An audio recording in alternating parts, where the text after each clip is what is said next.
நீண்ட நெடுங்காலமாக கேட்பாரற்று கிடந்தது. பல இடங்களிலே தூர்ந்தும் பல இடங்களிலே குப்பை கொட்டியும் அது தூர்ந்து போகிற நிலையில் இருந்தது. அது விவசாயிகளுக்கு கிட்டத்தட்ட நம்முடைய தொகுதியில் பிரம்மபுரத்தில் இருந்து அம்புண்டி தொப்லாமோட்டூர் வரையில் இந்த தண்ணீர் போகிறது. இதை நம்பிதான் பக்கத்தில் இருக்கிற வயல்கள் இருக்கிறது. எனவே இது நீண்ட நெடுங்காலமாக இதற்கு ஒரு விமர்சனம் இல்லாமல் இருந்தது. இந்த ஆண்டு எனவே அவற்றை எடுத்து செப்பனிட்டு கரைகளை எல்லாம் பலப்படுத்தி இன்றைக்கு தண்ணீர் வந்தால் இங்கே எங்களுடைய வரவேற்புரையாற்றிய ரமேஷ் அவர்கள் சொன்னதைப் போல் நிறைய தண்ணீர் போகக்கூடிய வாய்ப்பு ஏற்படுத்தி இருக்கிறது. இது உங்களுக்கு சௌகரியமாக நீங்கள் கேட்டல்ல, கேட்காமலே நான் செய்தது. நம்முடைய தொகுதியை பொறுத்தவரையில் எது எது எங்கே செய்ய வேண்டும் என்று எனக்கு தெரியும். அதே நிலைதான் இன்றைக்கு பொன்னை எடுத்துக்கொண்டால் 48 கோடி ரூபாயில் இந்த ஆண்டு ஒரு பெரிய ஒரு கட்டி முடித்திருக்கிறோம். அதே போல் ஆங்காங்கு ஆறுகளுக்கு குறுக்கே சிறு சிறு அணைகளை கட்டி தண்ணீரை தேக்கினால் ஆண்டு முழுவதும் தண்ணீர் தேங்கும். தண்ணீர் தேங்கினால் பக்கத்தில் இருக்கிற கிணறுகளுக்கு ஓதம் ஏற்படும். நீங்கள் யாராவது சந்தேகம் இருந்தால் குகைநல்லூர் பக்கத்தில் ஒரு அணை கட்டி இருக்கிறேன். அது கட்டிப்பட்ட பிறகு சுமார் 1/2 மைல் 3/4 மைல் நீளத்துக்கு தண்ணீர் பலமாக தேங்கும். எப்பொழுதும் தேங்கி இருக்கும். அதனால் நிலத்தடி நீர் அதிகமாகி இன்றைக்கு பயிர்கள் வளமாக செய்கிறார்கள், பாராட்டுகிறார்கள். அப்படி இந்த பாலாற்றிலேயும் பல இடங்களிலே மேலே கட்டியிருக்கிறேன். நம்முடைய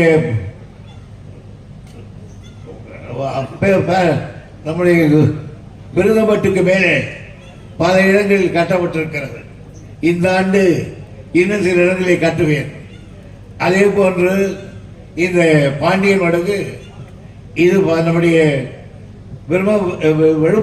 விருதம்பட்டியிலிருந்து அல்லது பிரம்மபுரத்திலிருந்து சீர் பண்ணி இருக்கிறோம். அதோடு முன்னிவதல்ல, இதனுடைய ஆரம்பம் எங்கே என்று கேட்டால் காவேரி காவனூர் ஏரியிலிருந்து புரண்டு வருகிற தண்ணீர், பாலாற்றிலே வருகிற தண்ணீர் ஏரிக்கு வரும். ஏரியிலிருந்து இது புரண்டு வரும். ஆனால் அந்த தண்ணீர் வெளியே வந்து கொஞ்ச தூரத்திலே ஆரம்பிக்கிற இந்த பாண்டியன் மடு வரையில் வேறு ஒருவருடைய நிலம் இருக்கிறது. அவரிடத்தில் எவ்வளவோ கேட்டு பார்த்தேன். அந்த கொஞ்சம் தூரம் இருக்கிறது, அதில் இந்த கால்வாயை வெட்டுகிறேன். இல்லாவிட்டால் தண்ணீர் வீணாக வந்து பிறகு அதுவா மிஞ்சி வருகிற தண்ணீர் தான் கால்வாயிலே வருகிறது என்று. ஆனால் அவர் ஒத்துக்கொள்ள மாட்டேன்னு சொன்னார். இந்த ஆண்டு அதுக்காக 25 கோடி ரூபாயை ஒதுக்கி ஏரி தண்ணீர் நேராக பாண்டியன் மடுக்கு வருகிற அந்த வழியையும் நான் ஏற்படுத்தியிருக்கிறேன்.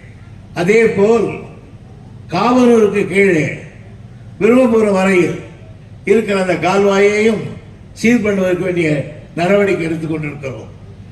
காரணம், யார் கேட்டாலும் கேடாவிட்டாலும் நாம் அந்த பணிகளை செய்ய வேண்டும் என்பதே நான் கண்ணும் கருத்துமாக இருக்கிறேன்.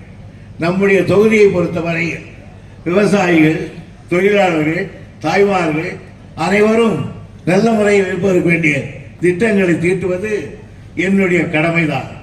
அதே போன்று எனக்கு தெரியும், இன்றைக்கு பாண்டியன் மடுக்கு நான் கட்டிவிட்டாலும் இந்த பக்கத்தில் இருக்கிறவர்கள் அந்த பக்கம் போவதற்கும், ஆடு மாடு போவதற்கும், மக்கள் போவதற்கும் ஒரு பாலம் வேண்டும்.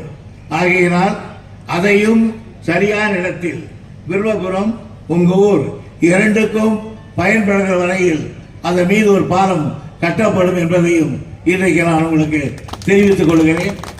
அதே போன்று இந்த ஊரை பொறுத்தவரையில் எனக்கு நீண்ட நெடுங்காலம் சிறந்து எனக்கு படிக்கிற காலத்திலிருந்து எனக்கு பழக்கமான ஊர் இது. இந்த ஊரிலே பள்ளிக்கூடம் கட்ட வேண்டும் என்றார்கள், கட்டி கொடுத்திருக்கிறேன். இந்த ஊரிலே பல திட்டங்களை கொண்டு வர வேண்டும் என்றார்கள், கொண்டு வந்திருக்கிறேன்.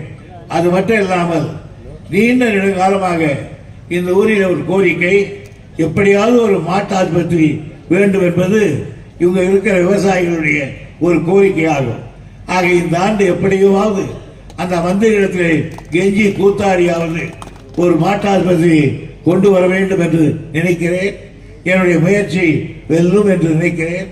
ஆகையினாலே இந்த ஆட்சியிலே தளபதியுடைய ஆட்சியில் எல்லா மக்களும் சுமூகமாக இருக்க வேண்டும் என்று கருதுகிறார்கள். தாய்மார்களுக்கு இன்றைக்கு எல்லா சலுகைகளையும் வழங்கி இருக்கிறார். பிள்ளைகள் அரசு பள்ளியிலே படித்தால், கல்லூரியிலே படித்தால் அவர்களுக்கெல்லாம் பீஸ் கிடையாது.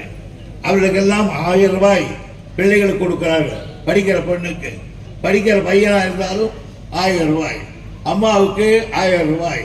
சில பேருக்கு விட்டு போய்விட்டது, அவர்களுக்கு கணக்கெடுத்து இப்பொழுதுதான் யார் யாருக்கு சேரவில்லை என்று தமிழ்நாடு முழுவதும் கணக்கெடுத்தோம். கிட்டத்தட்ட 30-35 லட்சத்துக்கு மேலே வருகிறது. அவையெல்லாம் விரைவில் நம்முடைய முதலமைச்சர் என்றைக்கு தருவது என்பதையும் அறிவிப்பார்கள். ஆக தாய்மார்கள் அனைவருக்கும் அரசாங்கத்தினுடைய திட்டம் வரும் என்பதை உங்களுக்கு நான் தெரிவித்துக் கொள்கிறேன்.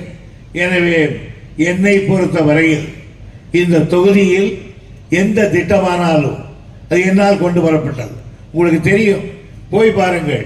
உங்களுடைய பக்கத்தில் இருந்த ரோடு, இந்த ரோடு ஒரு காலத்தில் எப்படி இருந்தது, இன்றைக்கு எவ்வளவு பெரிதாக இருக்கிறது. இதுக்கும் நான் தான் காரணம், அது செய்திருக்கிறேன். இங்கே சொன்னார்கள், பயிர்களுக்கு, கரும்பு போடுகளுக்கு எல்லா ஆலைகளும் மூடிவிட்டது. 8 ஆலைகள் மூடி கிடக்கிறது. இங்கே திருப்பத்தூர்ல ஒரு ஆலை மூடி கிடக்கிறது, ஆம்பூர்ல ஒரு ஆலை மூடி கிடக்கிறது, திருத்தணியில் ஒரு ஆலை மூடி கிடக்கிறது, எம்ஆர்க்கு ஆலை சிதம்பரத்தில் மூடி கிடக்கிறது. ஆனால் ஓடுகிற ஆலை நம்முடைய வேலூர் சக்கர ஆலை மட்டும்தான். அதற்கு நான் எடுத்த முயற்சிகள் அதிகம். எனவே விவசாயிகளானாலும் மற்றவர்களானாலும் இவற்றையெல்லாம் நாம் சீர் செய்ய கடமைப்பட்டிருக்கிறோம். என்னை பொறுத்த வரையில் எல்லா தொகுதியை விட என் தொகுதி தான் எல்லா வசதியும் பெற்றிருக்கிறது என்று நான் பெருமைப்பட வேண்டும். அது ஒன்றுதான் நான் எதிர்பார்ப்பது. அதையே செய்து நம்முடைய இந்த ஊரினுடைய தலைவி அவர்கள் நான் வருகிற பொழுதெல்லாம் உடனே இருந்து அவங்க வீட்டுக்காரர் எப்படி ஒன்றா இருக்கட்டும், நாம் இருக்கணும்னு சொல்லி ஆகியனால என்னோடு இருக்கிறார்கள். அந்த அம்மையாருக்கும் சகோதரிக்கு நான் நன்றி தெரிவிக்கிறேன். நன்றி, வணக்கம்.